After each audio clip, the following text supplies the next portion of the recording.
Second Chronicles, రెండవ దినవృత్తాంతాలు 7th chapter, 7వ అధ్యాయము 14th verse. 14వ వచనము. If my people who are called by my name shall humble themselves and pray and seek my face and turn from their wicked ways, then will I hear from heaven and will forgive their sins and will heal their land.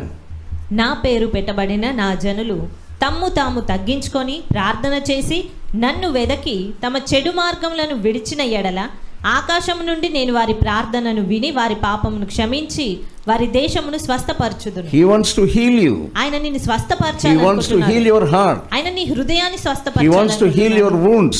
నీ యొక్క గాయములను He wants to స్వస్థపరచాలనుకుంటున్నాడు. heal your mind. నీ మనసును You have స్వస్థపరచాలనుకుంటున్నాడు. come to a heavenly physician.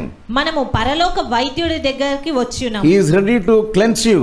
ఆయన నిన్ను కడగడానికి సిద్ధంగా He is ఉన్నాడు. ready to purge you. నిన్ను పరిశుద్ధపరచడానికి ఆయన సిద్ధంగా He is ఉన్నాడు. awaiting that you may be purged fully. నీవు పరిపూర్ణంగా పరిశుద్ధపరచబడాలి అన్న He ఆశతో is ఆయన waiting వేచి for you.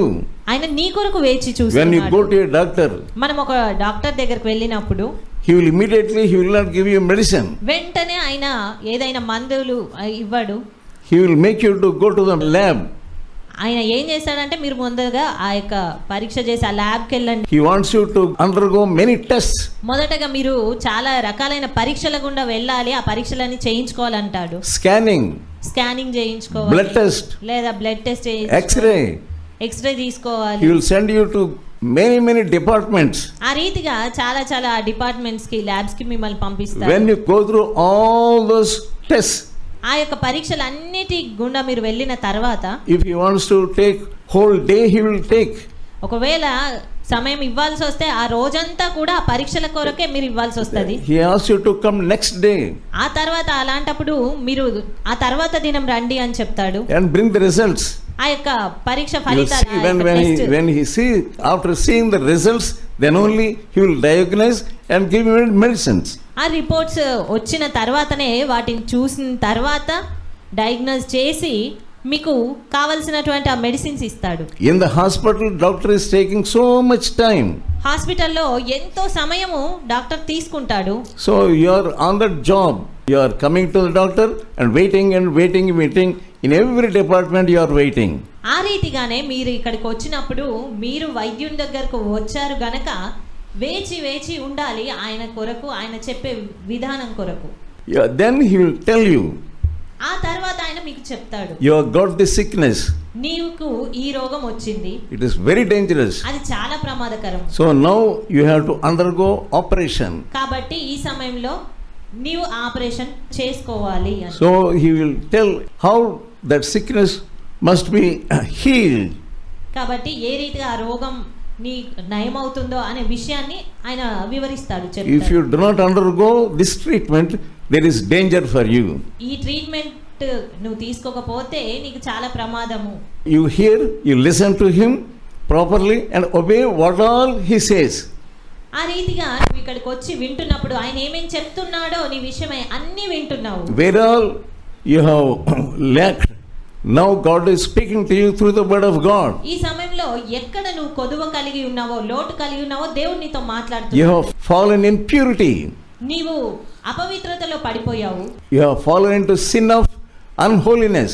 నీవు అపవిత్రత అనే దాంట్లో ఆ పాపంలో పడిపోయి ఉన్నావు. God is showing you.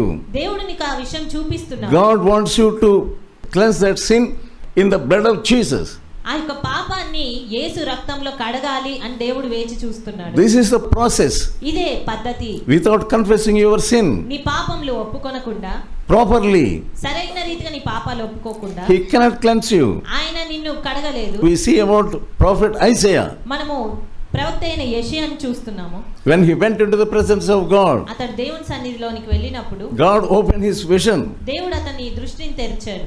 He saw holy God on the throne. అతడు పరిశుద్ధుడైన దేవుడు సింహాసనం పైన ఆసీనుడై ఉండుట చూస్తున్నాడు. He saw the seraphims flying over his head. సెరాపులు అతనికి పైగా ఎగురుట అనేది అతను And చూడగలుగుతున్నాడు. he heard the song of seraphims. ఆ సెరాపులు పాడేటువంటి గానంను అతను వినగలిగాడు. When he heard that song, అతను ఆ యొక్క గానం విన్నప్పుడు he was touched in his heart.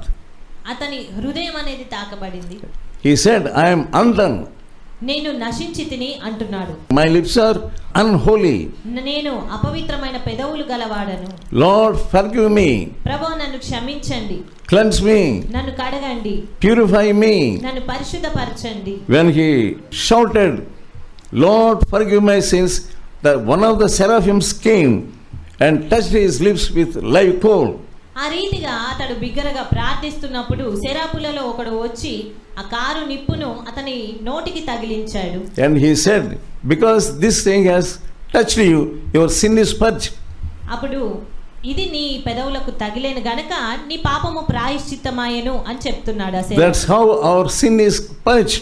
ఆ రీతిగా మన పాపం అనేది ప్రాయశ్చిత్తం చేయబడుతుంది. You see the live coals in the presence of God. దేవుని సన్నిధిలో ఉన్నప్పుడు మనం ఆ కారు నిప్పులను మనం చూడగలుగుతాం. When you are hearing the word of God, దేవుని వాక్యం మనం వింటున్నప్పుడు Israelites were hearing the word of God, they were not taking care of the word of God. ఇశ్రాయేలీయులు దేవుని మాటను వింటున్నారు, అయినప్పటికీ ఆ విషయమై ఏమాత్రం జాగ్రత్త కలిగి లేరు. The word of God is fire.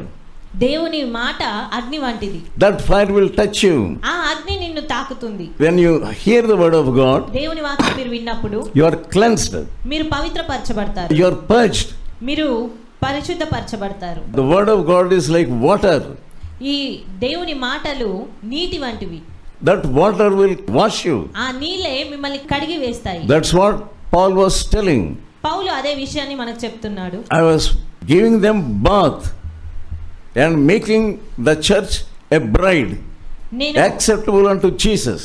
నేను వారికి ఉదక స్నానం చేయించి దేవునికి అంగీకార యోగ్యమైన వధువుగా సిద్ధపరచాలి అని. When he cleanses you, ఆయన మిమ్మల్ని కడిగినప్పుడు you will be strong.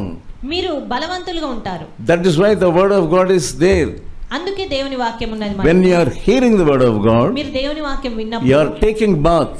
మీరు స్నానం చేస్తున్నట్టు. When you are hearing the word of God, దేవుని వాక్యం వింటున్నప్పుడు the word of God is like fire. దేవుని వాక్యం అగ్ని వంటిది. You are sitting before Jesus, who is fire. మీరు యేసు ముందర కూర్చుంటున్నారు, ఆయన అగ్ని అయి ఉన్నాడు. ఆయన ముందర మీరు He will కూర్చుంటున్నారు. purge you. He will purge you. ఆయన మిమ్మల్ని పవిత్రపరుస్తాడు. The fire of his word will cleanse you. దేవుని ఆ యొక్క మాటలు, ఆ అగ్నియే మిమ్మల్ని ప్రక్షాళన చేస్తుంది.